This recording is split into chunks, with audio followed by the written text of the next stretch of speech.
So Nas was my idol when I was young. Like you did, came to dressing, the wordplay, the music, everything. I was a superior Nas fan. Period. I'd never take that away from him. But then as I got in the game, you got to realize that your rivals would be idols, and not to take anything away from that. I developed my own style and my own lane that these kids start to gravitate towards the same way I gravitated towards Nas when I was younger and things like that. It's a whole different generation. We're talking about 94, 93. I was in 11th grade. Nigga, it's 2025. There's a big gap there, you know what I mean? And I want people to understand that. So when Shorty's telling people that, yeah, he's 20-some years old, that goes to show the part of the era that he's in, that I came into light and started going crazy, that these kids love me. They don't really know who Nas is. If he's 22, he's born in 03. Not all of them. Some of them, though. But you know what I mean? A lot of them, though. Jim Jones rolled up to Shannon Sharpe's podcast and lit the room on fire, claiming he's not just relevant, but more influential than Nas. Put it to like this, Jim. Hey, bro, you been at this thing, but lyrically, I'm gonna keep it a stack with you. Yeah, y'all but look how you dress. Nas. Look how you dress. You don't even be in the same places I be in. And the but things that we, listen to I me, can be in the church house. You can't F Nas lyrics. I don't know who told you that. Now look, y'all know you on that good stuff, but you're not seeing Nas. You're not seeing Nas, bro. Let's be real. You got a bunch of 40 and 50-year-olds in their panties because I said I'm better than Nas. It don't matter. Look at you. Look at you. Nobody from Dipset gonna take you over Nas. Yeah, Nas. The second he said that, the whole vibe switched instantly. You could feel the tension jump through the screen like static electricity. Jimmy was not a rapper then. Right. He was your man, like on the side, like in the side, just he was not a rapper at all. Right. So when Ballin' took place, and I'm looking and I'm going, oh, he having a moment. That's the Lloyd Banks. It's Lloyd Banks thing. 50 Cent didn't even need to clap back with words. He let his actions talk loud. No names, no captions, just a cold post on IG with an old federal transcript like, y'all know what this means? Boom. He wanted that. He was watching them be that, like Mace be that and Cam be that, and looked at, and it was finally, he had one. Mm-hmm. And I just looked, and I knew, I just took the shot, Murder, to see, because I wasn't sure he was going to go for it. Mm-hmm. But I was like, we like Jimmy better than you anyway, Cam. Then you got to watch and see how he responds. And then when you see, he like, oh, he really like that. Give me Jimmy. Yeah, tell him we want him. We want you at the show, Jimmy.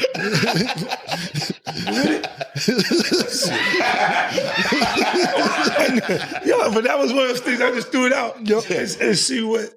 And then when he bit to it, because it was like he was having a moment that not sure that was going to ever happen again at that point. And then he's going, for them, they had records that where, look, I always said it's to certain artists, I go, damn, when is he going to have his moment? Like, Fab, I said this. That silent move sent shockwaves through the game. Now fans are diving deep, pulling up old wiretaps, dusting off throwback interviews, and piecing together every bit of drama. Yeah, I just seen the Breakfast Club. Jimmy popping all that bullshit. I be seeing Jimmy talking about, we Gucci boo-boo. He in the Gucci store. Talking about, we Gucci boo-boo. The Black King niggas was going fuck you up. Jimmy, they was like, Marita Monero. Coca-Cola. Meanwhile, Jim's in the gym, dropping diss tracks like he's training for a lyrical war zone.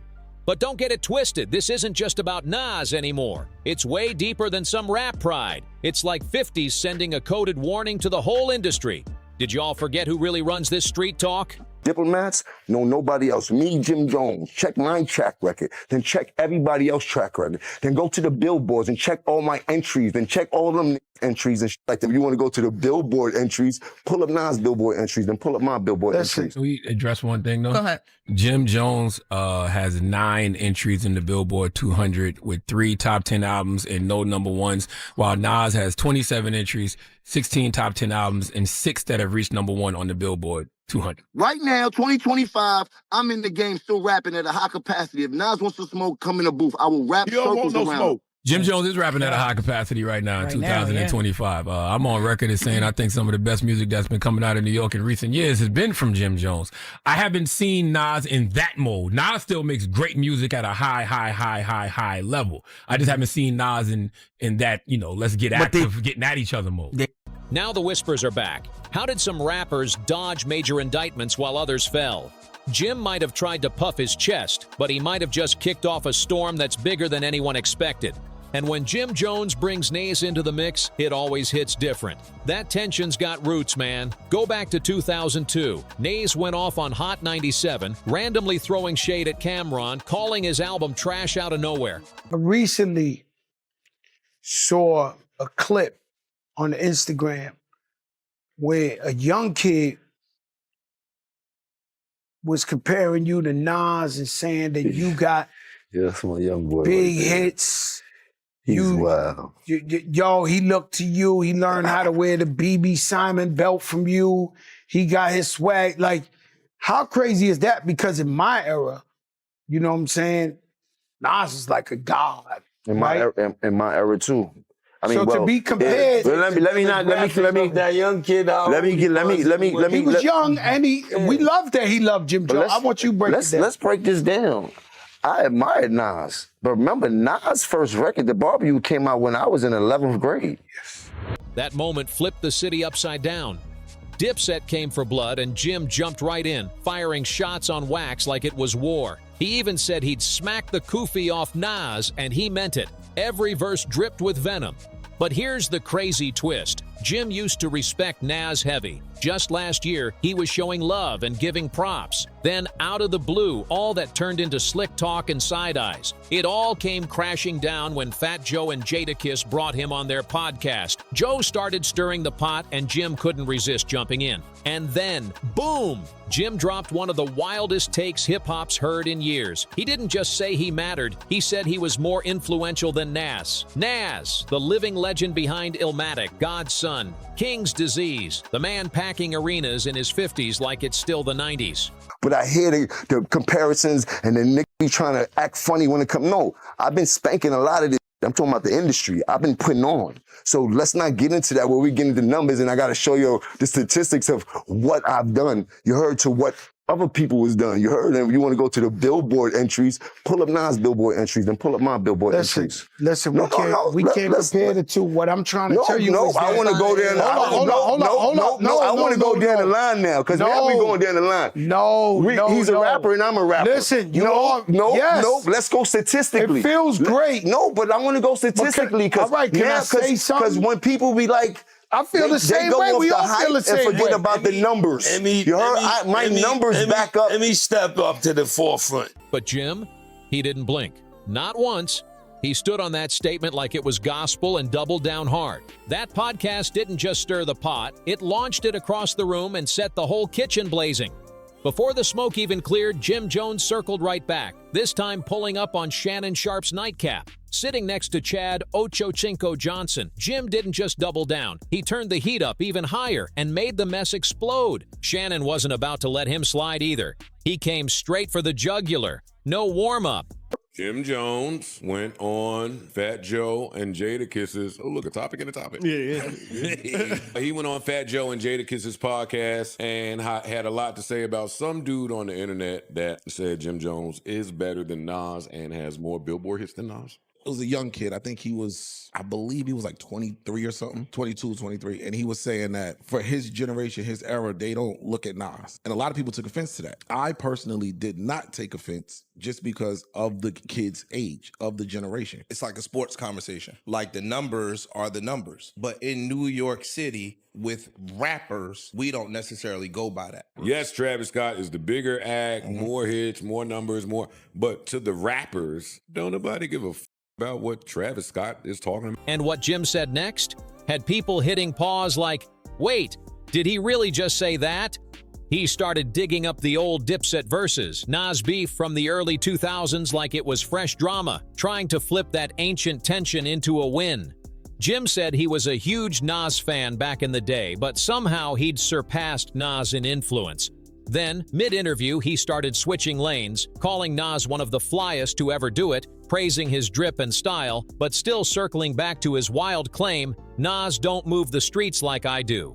And get this, Jim got so heated, he started clowning Shannon's outfit on his own show. The tension was thick. Ocho Cinco just sat there watching, wide-eyed, like a nephew caught between two uncles arguing at the family cookout. The whole set turned into chaos, real fast. Meanwhile, Nas was probably somewhere locked in the studio minding his business and perfecting his next masterpiece. But Jim, he completely lost it, accusing Shannon of inviting him on just for clout. And that's when Uncle Shay Shay snapped back hard. He fired off, "This the biggest podcast you ever been on," and he wasn't lying one bit.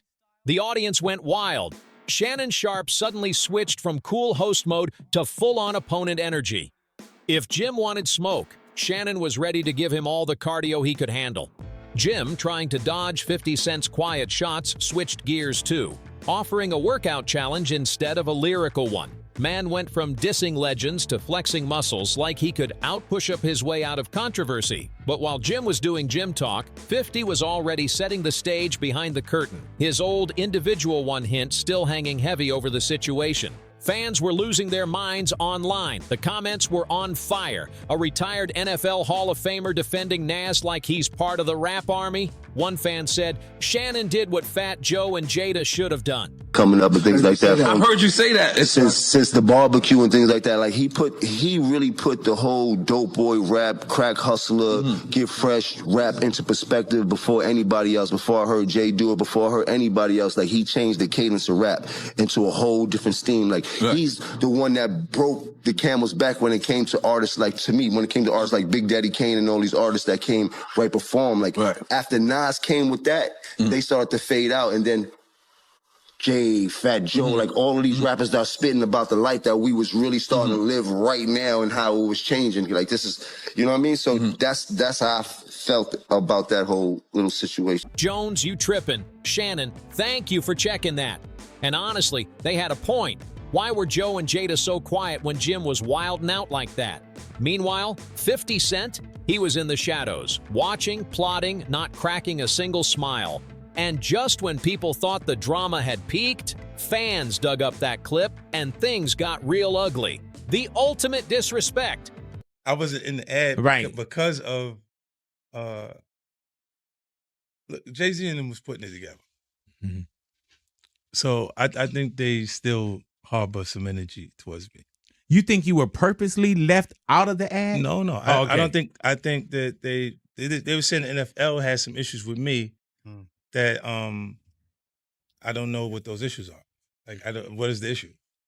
You see what I'm saying? Like, and I with M, because like with Nori he had communication. He said, "Yeah, I talked to the big homie. He said, to Jay, he was telling me, you know, the white boy wouldn't do the truth without 50."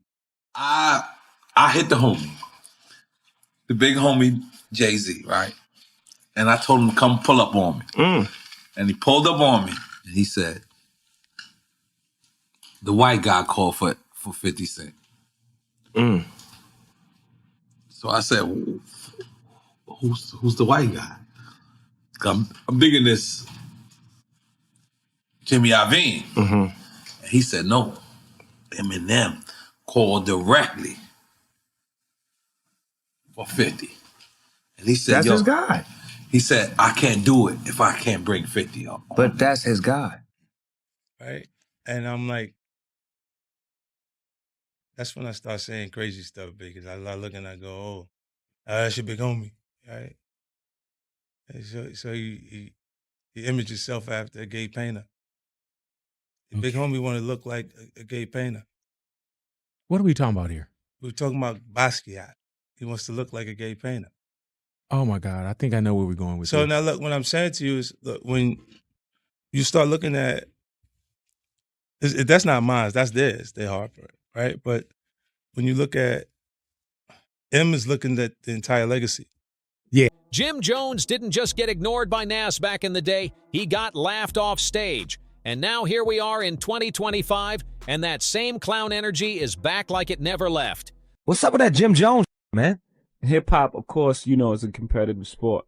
But on the other end of it, it's like certain people shouldn't be able to say your names until they done something in the genre of music. I've done too much in this music to even have to answer that question. Like Jim Jones, who is Jim Jones? Like, he's not on anyone's top 10 list. He's like no one's top 10 list, maybe not even his family. Oh my God. I was saying last night, it's like the 8th guy on the bench just screaming at Jordan, like, you a bum. Like, you want to be like the 9th guy on the bench. I'm not even worried about you. The ghosts of old beefs don't die, they just log back online. But oh, it wasn't over. While Nas kept it cool and Shannon Sharpe hit the gym, someone else was locked in on every second of the drama. 50 Cent. The moment he heard Jim say he was better than Nas, he didn't argue, didn't rant, he just laughed. Cold, quiet, calculated laughter. Then boom, 50 reached deep into his endless vault of receipts and pulled out a nuclear one. He brought back one of hip-hop's wildest rumors just by calling Jim Jones. I'm still here. From whatever you painted the picture to me to being a hype man, or he wasn't the best rapper, or he just started to get whatever you want to narrative you want to paint. You still got to listen to me talking to you right now in 2025. What I did for Nas probably never been done for him in his life. He's never been that viral at all, ever. He's never been talked about like this ever in his life. The last time he was in some shit like this where people were comparing is when him and Jay was beating on him. You heard? Individual One. That one caption, it had the entire internet howling. But here's the thing, it wasn't just a nickname, it was a federal label. Straight out of the Tekashi 699 Trey Bloods trial back in 2018. Here's the real tea. Prosecutors played a wiretapped call in court where someone, allegedly Jim Jones, was heard giving orders to violate Tekashi for snitching on the crew. Jim's actual name was never mentioned, just Individual One. His voice? Never officially confirmed, and he was never charged. But the streets, they never forgot. The blogs never forgot. And 50 Cent? Oh, he definitely never forgot. Yeah. Were you smoking when you said you better than Nas? I might have been a little bit. Well, as far as let's get this right. I'm way more influential than Nas, and I don't care what nobody say. I know I made a little boo-boo when you talk about the sales and all this type of shit. I don't feel like getting into that rhetoric about where I started and where he started. Well, you said that bullshit. But listen, Nas was nice when I was in high school. So when Jim started flexing tough on podcasts and dragging Nas into random smoke, 50 saw an opening, a perfect setup to remind everyone of those old shadows. He hopped on Instagram and posted a now-deleted meme that read, "So that's why they ain't pull him in?" Boom! The whole timeline exploded. "Say it ain't so, Jimmy!" Fans shouted. Everyone instantly flashed back to 2019 when the Shade Room dropped courtroom updates from Tekashi's trial. A verified reporter claimed Tekashi named Jim as a 9 Trey member. And right on cue, 50 jumped into the comments, throwing gas on the fire. And that's when he posted the infamous video. You remember it? 50 looking half amused, half terrified, saying, "I'm afraid for my life. I mean, Jimmy is gang gang." The internet couldn't stop laughing. It became a classic meme overnight. But Jimmy, he wasn't laughing one bit. Dude was tight, visibly frustrated like he'd been hit below the belt. But here's the real twist. 50 ain't just randomly picking on Jim this year. That tension's been cooking for years. This Nas situation just gave him the perfect excuse to reopen the case and clown Jim all over again. Let's run it back. In 2007, 50 stirred the pot heavy. He brought Jim Jones and Juelz Santana on stage during a G-Unit concert right when Dipset was already crumbling behind the scenes. Cameron took that as straight-up disrespect. 50 knew exactly what he was doing, pouring gasoline on an already burning fire. Fast forward to 2019, Jim's name gets tagged as Individual One in a federal wiretap. And now in 2025, it's come full circle. 50's just sitting back, pressing play on old receipts and letting fans do all the talking. Even though Jim was never officially charged, that courtroom audio hit different. Once Individual One echoed through that courtroom, the streets went wild. The internet exploded with new snitching rumors, and 50 Cent, he just sat there grinning, watching the chaos unfold. Jim saw every one of 50 Cent's slick IG shots, every meme, every shady caption, every sneaky Individual One post. At first, he stayed quiet, acting like it didn't faze him. Then out of nowhere, boom! He popped back up with a throwback Bird Gang era photo dripping in Dipset nostalgia. The caption, "Why you keep lying, LOL. I'm going back to sleep. Free Mel Matrix till it's reversed." That line wasn't just love for his homie Mel Matrix, who's still serving 11 plus years on racketeering. It was a clear jab, like 50s fabricating the story for clicks. But Jim wasn't done. He laced up those sneakers again, literally, and posted another Jim flex, this time coming straight for Shannon Sharpe. His caption had that same bold energy. "Somebody tell Shannon Sharpe, don't start ducking this challenge now. Gon' talk like a podcaster or gon' walk what you talk. My sneakers tied." Translation, Jim was calling him out for a real-life fade. Then he turned up the pressure even more. "You already challenged me in front of the world, might as well finish the job, champ." That's when Ocho Cinco jumped in, stirring the pot, saying Shannon didn't want the smoke in public. Jim clapped back, saying fine, they could do it off camera instead. He even told Ocho to play referee. "Size don't matter where I'm from. We don't duck challenges." Jim was ready for whatever, gym or studio, he was on go. Meanwhile, 50 Cent was still trolling from the shadows like a sniper, posting receipts, laughing quietly, and letting the fans roast Jim for him. But Jim, he wasn't backing down.